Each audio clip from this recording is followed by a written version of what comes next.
Hello everyone, here I am with the second to last installment of the Jane Eyre Adaptation Comparison Series, in which we're going to take a look at how 9 different versions of Jane Eyre handle St. John River's proposal.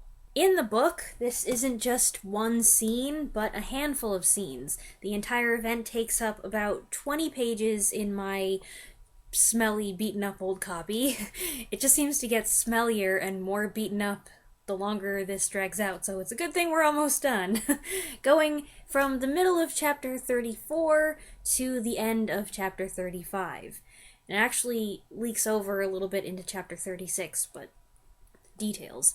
As we'll see, most adaptations find a way to condense it into one scene, and it's a pivotal one as it decides Jane's fate, or rather, allows her to decide her fate. When I left off last time, Jane had agreed to start learning Hindustani with her cousin St. John at his request in preparation for his leaving for India. She's under the impression that he's trying to keep her mind occupied and give her some purpose. When Jane starts crying one day in the middle of a lesson, St. John suggests they take a walk. There's a paragraph here where Jane explains why she responds to him the way she does, and it pretty much explains the course of their entire relationship. I know no medium. I never in my life have known any medium in my dealings with positive, hard characters antagonistic to my own, between absolute submission and determined revolt. I have always faithfully observed the one, up to the very moment of bursting, sometimes with volcanic vehemence, into the other, and as neither present circumstances warranted, nor my present mood inclined me to mutiny, I observed careful obedience to St. John's directions.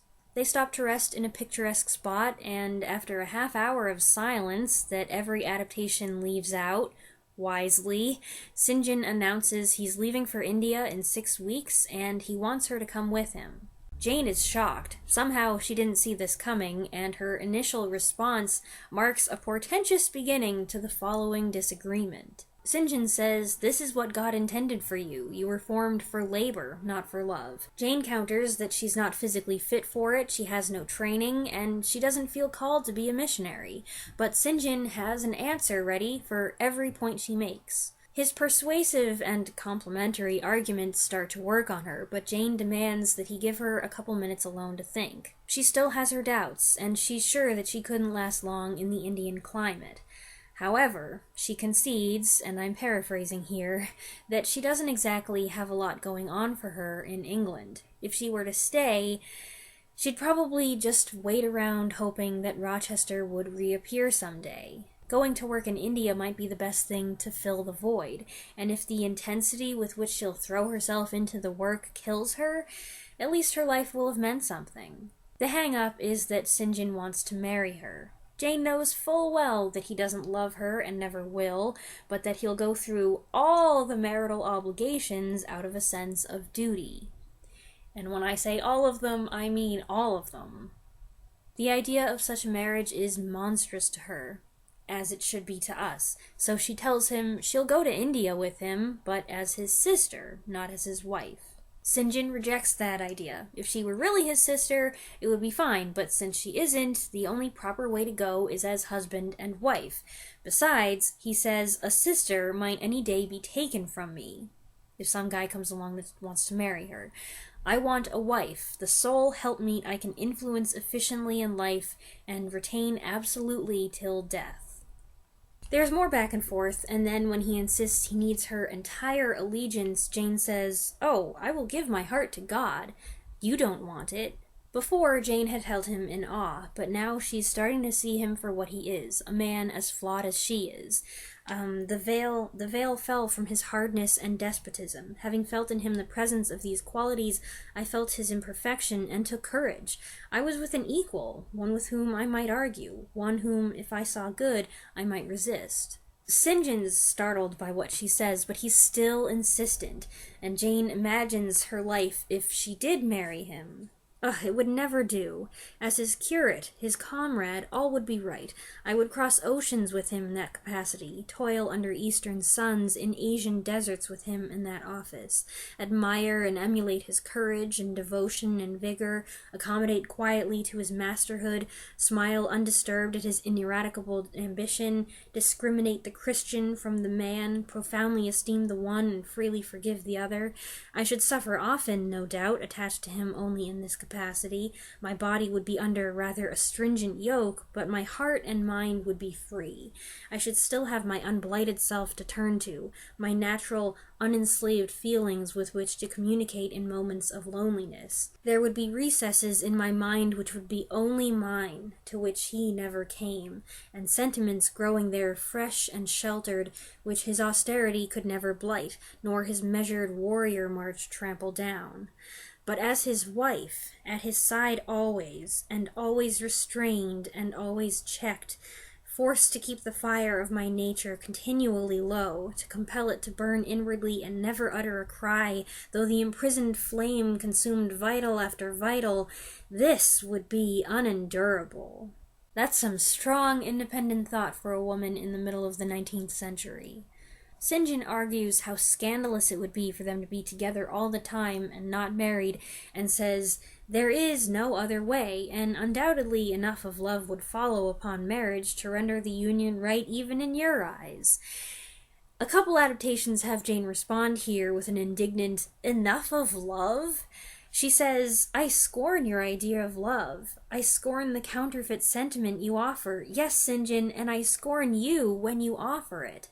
St. John's taken aback, and seeing this, Jane apologizes for her outburst.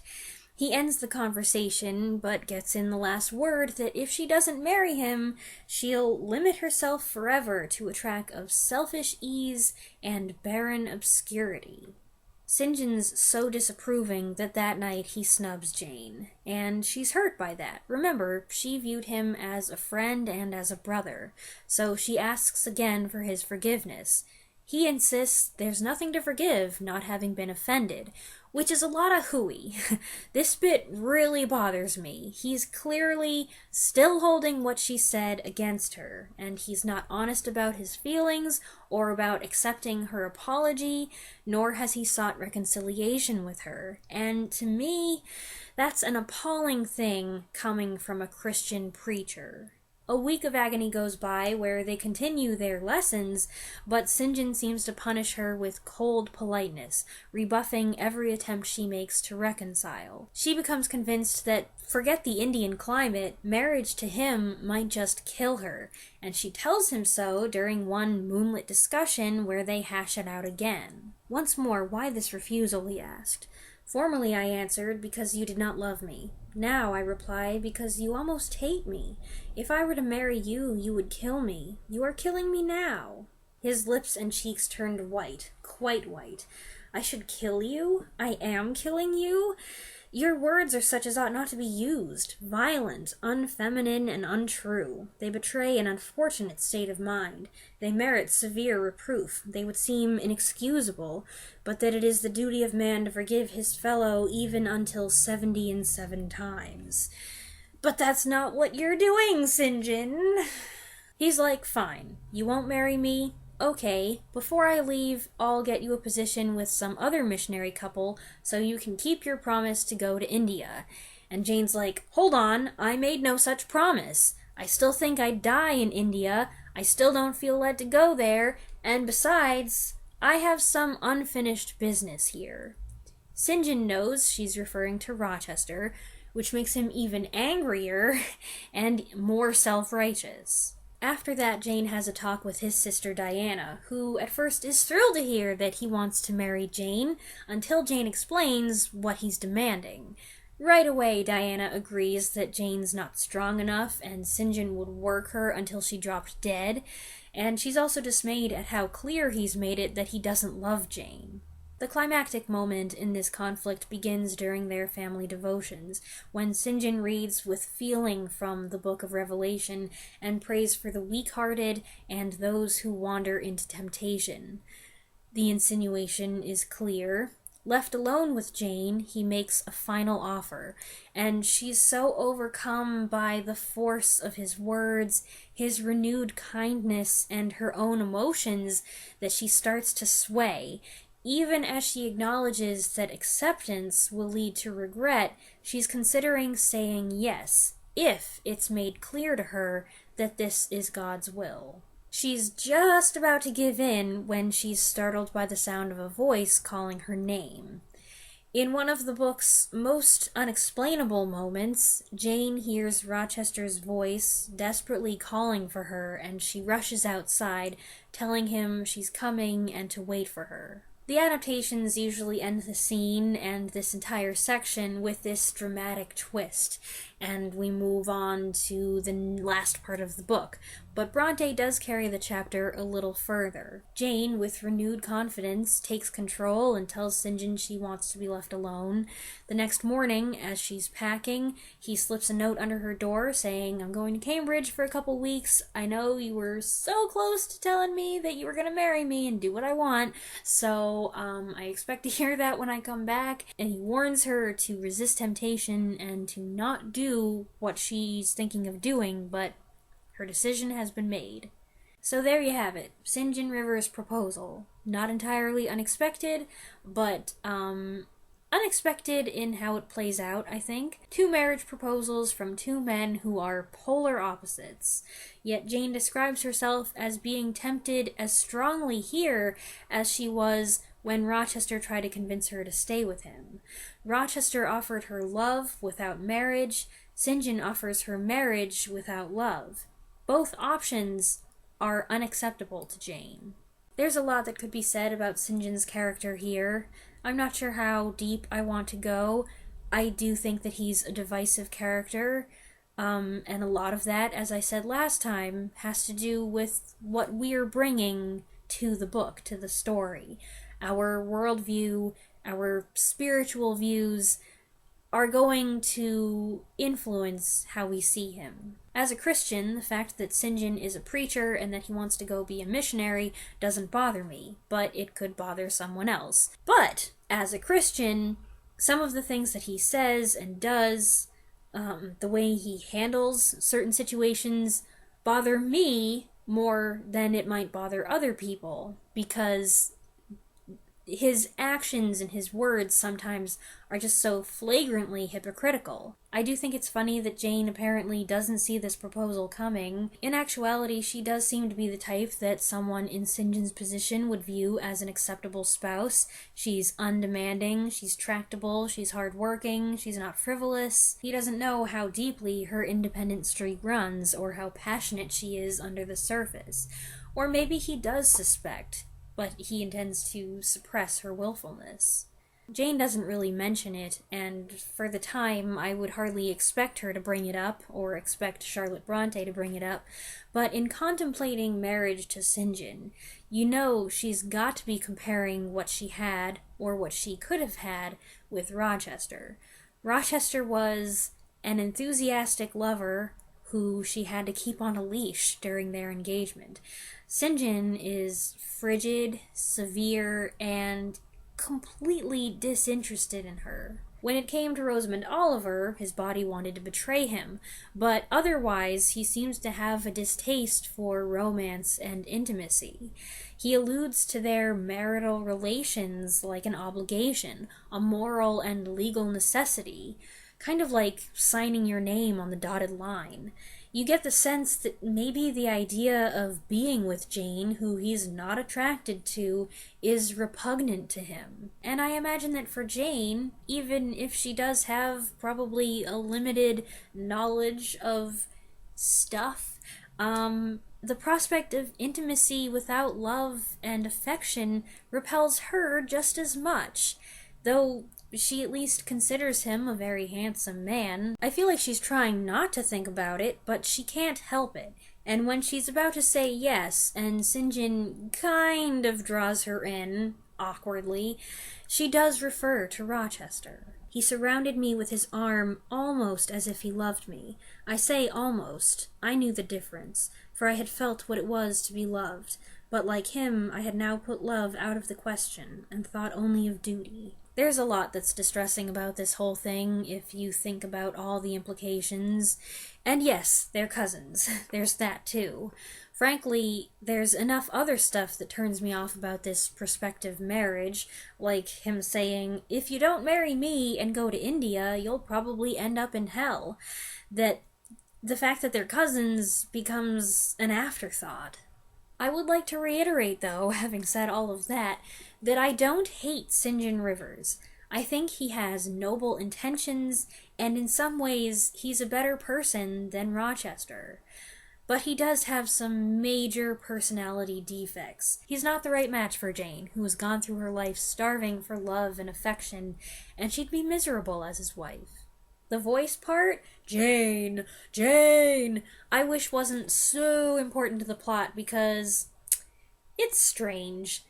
I'm never sure if it's supposed to be one of those gothic supernatural elements. She and Rochester can call out to each other across time and space, just accept it. Or is it supposed to be a sign from God? She'd been struggling because the way was unclear. She would accept St. John if it seemed like that was what God wanted. Then this happened, and it showed her the way. She doesn't exactly say that that was the case. She says it was a sign from nature. Whatever that means. I think it's a little weird, and if I were in charge of making an adaptation, I would probably be lamenting that it's such a famous part of the book that I couldn't skip it. If it's not there, people will notice. Fortunately, most of the adaptations managed to pull it off. And yes, finally, we're going to talk about the adaptations. 3 days later, first up is 1934, followed by 1944, which both are doing their own thing. Book? What book? In the 34 version, Jane's working at a mission run by St. John Rivers, who's organizing a trip to India. She's decided to go along, and he asks her to marry him. He acknowledges that this is a surprise for her, and as one of his reasons, they took it upon themselves to add a line that, in that strange country, a white woman needs the protection of a husband. But he's also sure she'll provide happy companionship. She's obviously not thrilled by any of this, but she wants out of England, so she says she'll think about it. And in the very next shot, she's going ahead with it. One of her co-laborers marvels that Jane, cool as a cucumber, continues to work right up to the wedding. To her, St. John's some kind of dreamboat. She wishes she were marrying him. If I were in your shoes, I'd be walking on air. But if I catch the plague, I'll make the dying wish that he married you. Oh, I say, will you? That makes her happy enough to help Jane get ready, so Jane's alone when someone from Thornfield comes to the counter. Sam Poole, who I guess is Grace's husband. It's taken me so long to do this series that I've forgotten. It takes forever, but he finally tells her what happened at Thornfield, which we already saw in this version, and that sends her Rochester's way. So, no voice in this one. Clearly the movie's in a hurry to wrap it up. There's no time wasted on suspense or on heated discussions about love. Makes the whole thing pretty bland, I think. It doesn't help that St. John Rivers is amazingly uninteresting, but they only gave him 50 seconds and a couple medium shots to try and make an impression, so what could he do? 1944, meanwhile, has Jane by herself at Gateshead. The previous scene was her conversation with Dr. Rivers, different character, but I talked about that conversation in the last video since it had nothing to do with India or marriage. Now her Aunt Reed has died and everything's been auctioned away, leaving Jane with nowhere to go. On a wild, tempestuous night, she makes a desperate move, writing a letter to Mr. Brocklehurst at Lowood to ask for her old job back. I really like this film, but I do not like this part. I firmly believe Jane would never beg Brocklehurst for employment after the terms on which she left. Fortunately, the dramatic winds of intervention begin to blow. Jane gets up to close the door, and that's when she hears Rochester's booming voice in the thunderous clouds. Jane.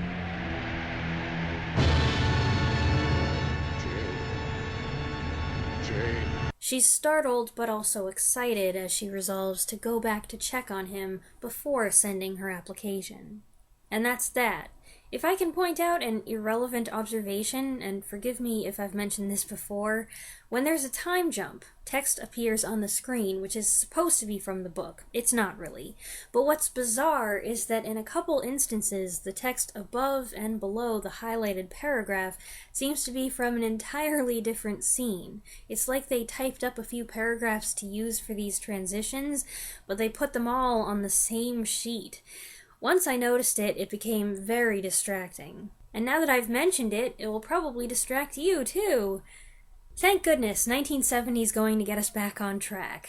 I already covered the preceding conversations Jane's had with St. John, so we'll skip straight to the proposal. Out of context like this, it's a bit abrupt. St. John dives right into it, but the previous 3 scenes have built up to this moment. St. John doesn't mention marriage until after he's made his pitch about the good work she could do in India. When he does drop the M-word, she's like, "Excuse me?" I'm amazed how enthusiastic he gets, but this St. John does have some fire. He's also intuitive to a point. When she turns away, he knows she's thinking about what she left behind and urges her to take this opportunity as a way of healing and moving on. He's also more hands-on than most other St. Johns. At her mention of love, or the lack thereof, he draws her to him. He doesn't bother with pretenses, but he does express the possibility that they might someday find that they do love each other, and his delivery is romantic enough for him to convince me that he really believes it. Then he hugs her, and that's when it gets awkward, with him clutching at her and begging for her strength while she becomes rigid. That's when she hears Rochester's voice, an element that's somewhat downplayed. It's just a couple soft whispers of her name, and it's up to you to decide if she's really hearing them or if it's a memory that's resurfacing.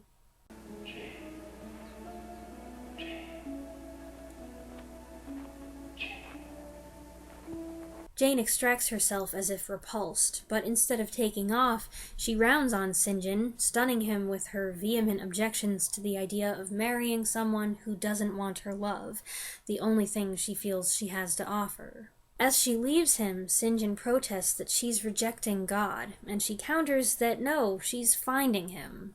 That sounds a bit like she's saying Rochester is God, until she explains she's going to find God in loving other people. The writing's a little clumsy, but I take it as a criticism of St. John's hollow piety, where he loves God, but doesn't love his people. And then she's off, leaving him alone with his bewilderment and chagrin on the windy, barren landscape. The 1973 miniseries follows this part of the book more closely, but it does make some changes. For one thing, it's set indoors. Instead of taking her for a walk, St. John pops the question right in the middle of one of their language lessons. He sounds a little nervous at the start, and it doesn't help that Jane is slow to pick up on his meaning, not having had any inkling of his intentions. The script pulls their lines from 2 separate conversations and combines them into one scene. This is smoothly done, and I like the cadence of Jane and St. John's back and forth. Jane's unhappy to be causing him any pain or trouble, but she's adamant nonetheless, speaking with the confidence of a woman who may be young but knows herself. St. John has foreseen her counter-arguments and even seems to anticipate how the lack of love will bother her, but he can't anticipate how much. I scorn your idea of love. It is a counterfeit sentiment you offer. And yes, St. John, I scorn you when you offer it. The little break in her voice indicates how upset she is by this sudden turn. After all, she'd enjoyed a good rapport with St. John up to this point. He pulls back at her words, but as shocked as he is by the force of her refusal, he can't and won't accept it as final. In the next scene, Diana visits Jane in her room, where Jane's been crying. At first, Diana's inclined to convince Jane that St. John does love her, teasing her about the attention he shows her. Jane clears up that misunderstanding, though, and Diana goes from being 100% for to 100% against their marrying. This version includes the final part of the family devotions, with St. John reading the verse about the fearful and unbelieving burning in the lake of fire and brimstone, looking pointedly at Jane as he does so, yikes. Left alone with her and sensing her wavering, which here seems to be motivated by fear, St. John asks if she'd reconsider.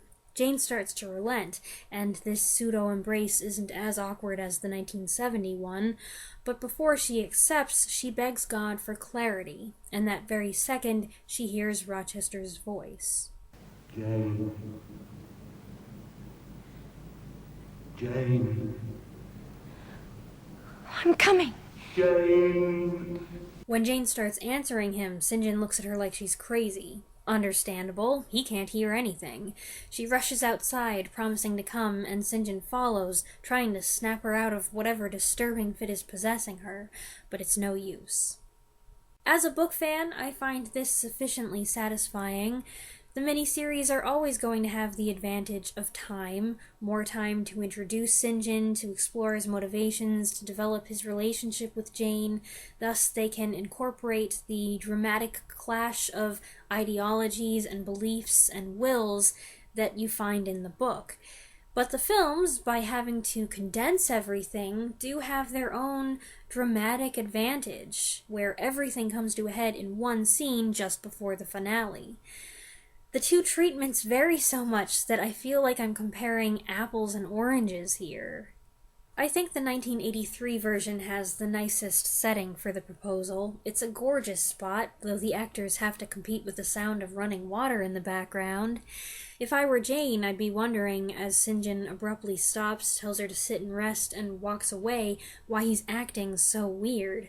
But this time, I don't think it's nerves. It's more like he's got his pitch all planned out in his head, and he's making sure the stage is set just right for his presentation.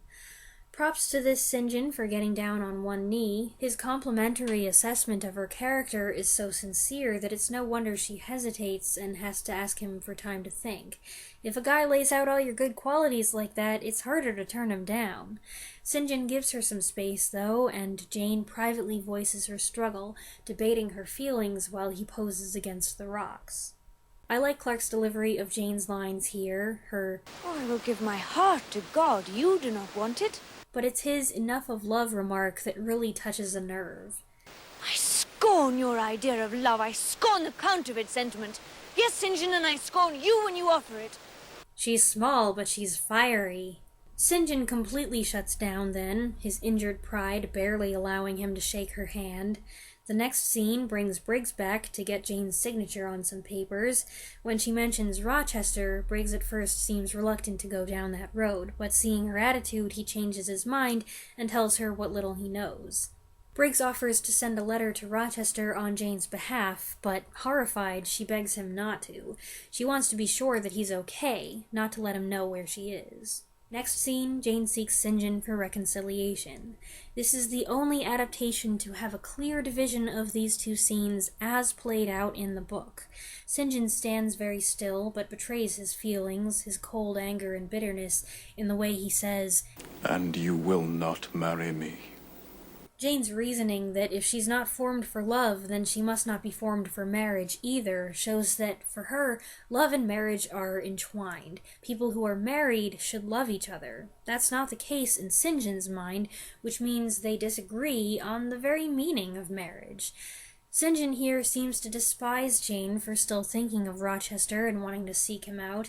The idea that she might do so disgusts him, and that's on top of his revulsion toward her violent and unfeminine speech about him killing her. Jane does not have a scene with Diana in this version. It goes on to the family devotions scene, where St. John recites the end of the passage from memory, gazing at Jane with significance. Afterward, she tells him he read those verses so movingly. Really? I found his reading as cold and emotionless as everything else about him. As St. John makes his final offer and Jane hesitates, as if hypnotized, the camera goes in for a couple uncomfortable close-ups. Actually, there's something about this whole moment that makes me feel a little bit It's like Jane's been transfixed and St. John's taking advantage, declaring her acceptance before she's voiced it. It's as she uneasily rests her head against his chest that she hears Rochester calling her name. And, I never thought this before. Maybe it's because we're approaching December, but I really get Christmas Carol vibes here. Jane. Jane. Scrooge. Scrooge! Jane. Oh, God, what is it? Jane. Jane. Oh, I'm coming! Wait for me! Jane goes running outside, yelling for Rochester, and St. John runs after her. When he approaches, she orders him to leave her alone and rushes back inside. Jane's woken up. It doesn't quite end there. While she's packing, he slips a note under her door, and, a change from the book, she lets him in, so his parting advice, or warning, is spoken instead of written. Jane, however, is undeterred. You know, it is generous of St. John to still want to marry her even after witnessing what he must believe was a psychotic episode. He must really want to take a wife to India. Or does St. John's persistence after he's been rejected and insulted mean it's truly Jane herself that he wants? And does his attempt to embrace her, however awkward that is, indicate that maybe he's not totally immune to her? Or does he just see that as step one of husbandly duties, embracing your future wife? I don't know. I'm thinking out loud here. The 1996 version of the scene is short, calm, and very businesslike. St. John's proposal seems more a request than an offer. Perhaps he's treating her with the additional respect due a wealthy woman. Their exchange is direct and straightforward, but it's amicable, it's cordial, not cold. He asks only for her affection, care, and companionship. He never mentions bringing her to India, and she isn't disturbed by his enough of love comment. She puts him off by saying she needs time to consider, and further humbles him by saying she wants part of her inheritance to go to the Lowood girls and part to go to his missionary effort. After he leaves, she goes to the window, where she stands ruminating for 50 seconds, the length of a pensive oboe solo. When she lifts her head, you know she's made her decision. The next shot has her traveling back to Thornfield. If you're saying, what, no voice? Well, that happened in the scene before this, when she visited Helen's grave. She seems to hear Rochester whispering her name among the treetops.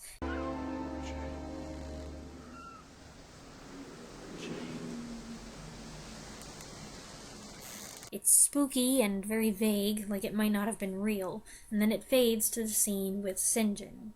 The 1997 take on the scene is also short. It does stick somewhat close to the book.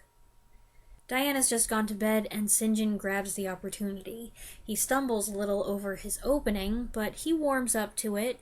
The way Jane says, I'm not sure I'm capable of that kind of work, sounds a little bitter. She might be thinking once again of what Rochester said when he berated her, but St. John enthusiastically encourages her, which is nice. He compliments her endurance, and then finally clarifies what it is he's actually offering. You will make a perfect missionary's wife. Wife? She's furious. She protests that he barely knows her, so he starts explaining how he feels about her, his respect and admiration, but, poor guy, she tunes him out with her inner monologue, telling herself, what more could I want, and love has only hurt me before, which of course brings Rochester to mind, though it's odd to me that she chooses to remember him the last time she saw him, which was not him at his best. She murmurs to St. John that she's confused, and that's not hard to believe. She's got St. John's and Rochester's voices overlapping in her head, pulling her this way and that. As her quandary crescendos, she hears Rochester crying out, "Jane, where are you?" And she rushes off. Jane! Edward. Jane! Where are you? But I'm coming! It's okay. Not great, not terrible. The 2006 version jumps into it mid-proposal. They've gone for a robust walk, and when we join them, St. John's already popped the question, inspiring Jane's incredulous response. St. John's matter-of-fact about it. His offer lacks the solemnity of certain other characterizations, but still feels more like a business proposition than a proposal of marriage. Jane, meanwhile, is stunned speechless. He emphasizes how she was led to his door. This is her destiny, he argues. She doesn't say anything. She comes back inside to his hopeful sisters, who are thrilled that he's proposed, until she clarifies that he wants her to go to Africa with him. They're like, "You didn't say yes, did you?" But surprise, surprise, she did. Kind of. St. John thinks she did. She didn't say no. It is easier for me to imagine this Jane marrying this St. John as opposed to some others. They were already friendish, so it's not inconceivable that they could work well together. It's in the next scene that she hints at her dissatisfaction. Why can't they go as siblings? And she says point blank that he doesn't love her. Rightly, he guesses one engagement has brought another to her mind, which irritates him. Jane defends her feelings, talking about her debt to the people at Thornfield, how she became herself there, and Rochester was the first to know and to love her, a dig at St. John, who has just said love has nothing to do with their marriage. At the end of the scene, we learn Jane has not said yes yet, but she promises to give him her answer soon. She goes outside alone to think and to pace, and she finds what she's looking for by a waterfall, where she hears Rochester's panicked voice calling for her. Without sparing another thought, she goes. Jane!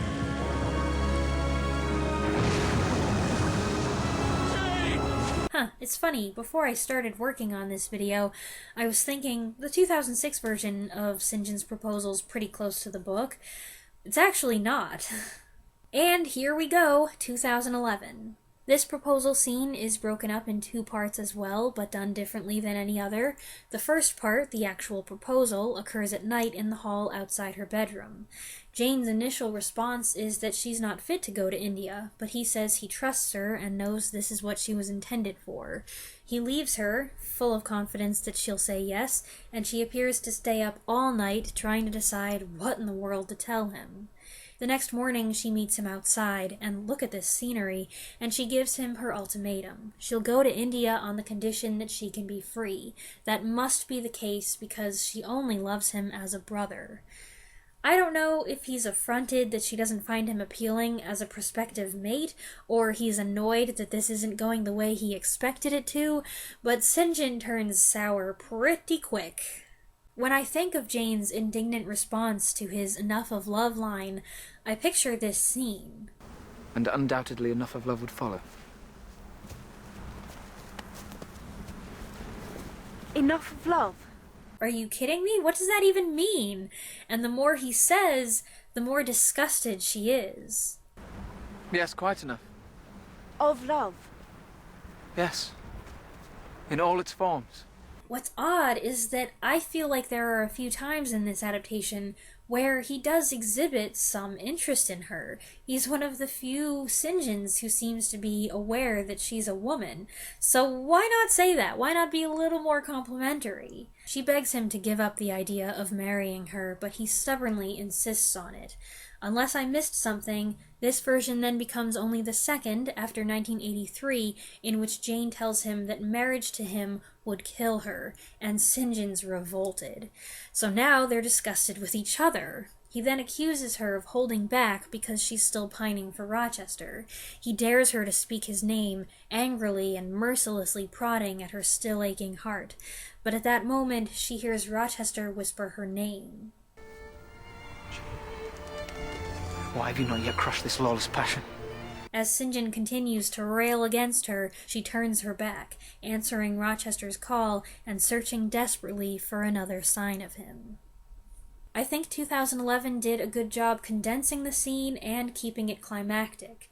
Introducing St. John earlier on instead of waiting until the third act, while unusual, helped flesh him out as a character so that by the time this scene comes around, he's not a total stranger. I'm going to say 2011 is the most faithful adaptation of this proposal scene out of the 6 films, and it ranks third for accuracy overall behind 1983 and 1973.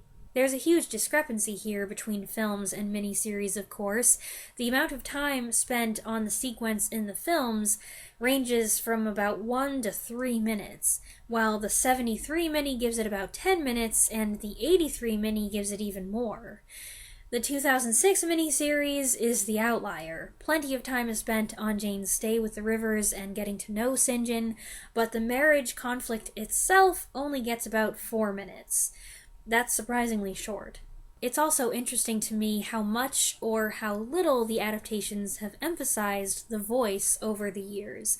Sometimes Rochester's agonized cry shatters the moment and sends Jane running. Other times, it's barely there, a whisper or a murmur that may have been Jane's imagination. In some versions, too, Jane comes close to accepting St. John, or does accept him in 34's case, while in others, 96, 97, 11, he never really stands a chance. I'm curious to hear what you all think of this part of the book and the interpretations of it, so I hope you'll share your own observations in the comments below. I look forward to reading them. I'm sure they'll be interesting. Last part's coming up in December. I'm going to do that whole chunk of the book in one video, which I'll probably regret, but considering how the adaptations handle it, it just seems like the right thing to do. The video will be absurdly long, but some of you like that, so okay. I'm looking forward to it though, and I hope you are too. Until then, as always, thanks for watching.